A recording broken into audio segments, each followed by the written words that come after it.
Hello student, आज हम class 11 के लेखाकर्म विषय के पहले पार्ट लेखांकन की प्रस्तावना के तकनीकी शब्दावली को समझेंगे।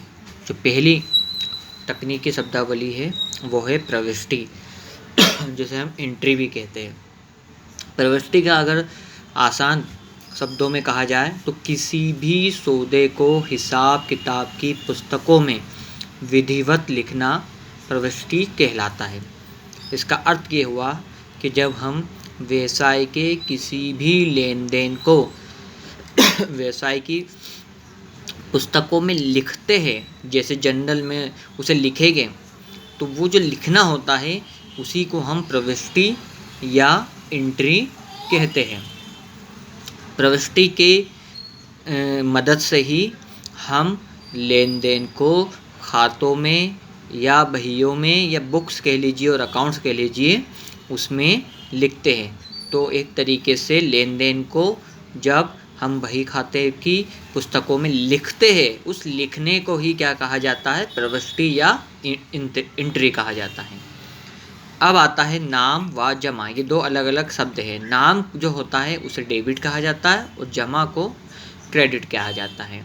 जैसा कि आपको बताया था कि जब भी हम व्यावसायिक लेन देन को करते हैं तो उसे हम बुक्स में लिखते हैं या उसकी प्रविष्टि करते हैं, तो उसे दो बार लिखा जाता है हर लेखे को, एक बार नाम में और एक बार जमा में लिखा जाता है।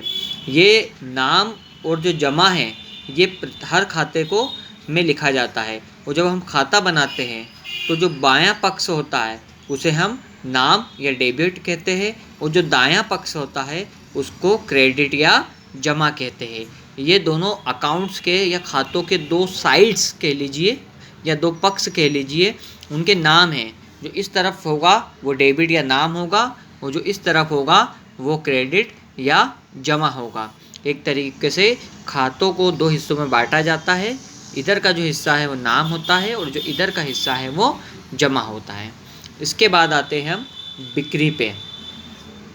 किसी भी व्यवसाय को जो चलाया जाता है वो किसी वस्तु को या सेवा को बेच देने के लिए, प्रदान करने के लिए होता है। यहाँ बिक्री से मतलब होता है जब कोई व्यवसायी अपने व्यवसाय में जिस वस्तु का व्यवसाय कर रहा है उसको ग्राहकों को बेचता है तो उसे हम क्या कहते हैं? बिक्री कहते हैं।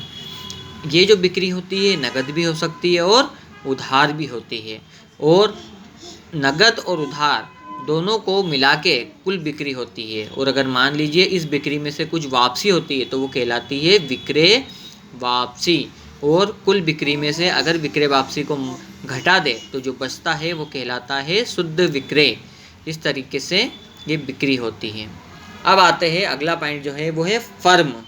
व्यावसायिक कार्य में संलग्न प्रत्येक व्यापारिक इकाई फर्म कहलाती है। मतलब जितनी भी व्यवसाय करने वाली संस्थाएं हैं उनके लिए हम किस शब्द का प्रयोग कर सकते हैं? फर्म शब्द का प्रयोग कर सकते हैं। और फर्म, एक और बात याद रखना, आपको जो 11th में साझेदारी आएगा तो ज़्यादातर जो साझेदार होते हैं वो जो व्यवसाय करते हैं तो अपने व्यवसाय के लिए वो फर्म शब्द का प्रयोग करते हैं। बार बार फर्म शब्द वहाँ पर ज़्यादा आएगा। इसके बाद आता है व्यय। व्यय को हम खर्चे भी कहते हैं। व्यवसाय में लाभ प्राप्त करने के लिए या व्यवसाय को चलाने के लिए जो भी हम कोई भुगतान करते हैं वो सब क्या कहलाता है? व्यय कहलाता है। जैसे मान लीजिए हमने कुछ खरीदा तो खर्चा करा तो वो व्यय है।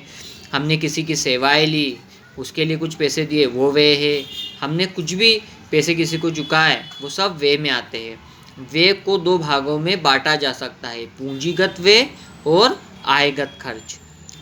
किसी स्थायी संपत्ति को खरीदने या उसकी स्थापना करने में जितना भी खर्चा होता है वो सब पूंजीगत व्यय कहलाता है।